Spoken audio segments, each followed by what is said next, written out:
here pouring the concrete wave attenuators for Fernandina Beach project.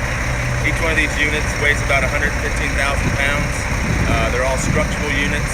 They are 13 by 60 concrete width with a 6-inch fender or a 4.5-inch fender on each side. In 16 units, it's going to take about 26 yards per unit to pour.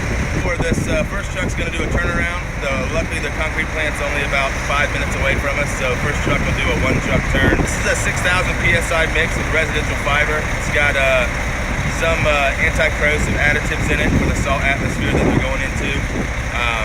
We pour a 6,000 mix so that way we can achieve high strength at an early stage so we can strip the molds within 24 hours. About 2,400 pounds of rebar and about the same amount of mesh. So total, close to 5,000 pounds of total steel.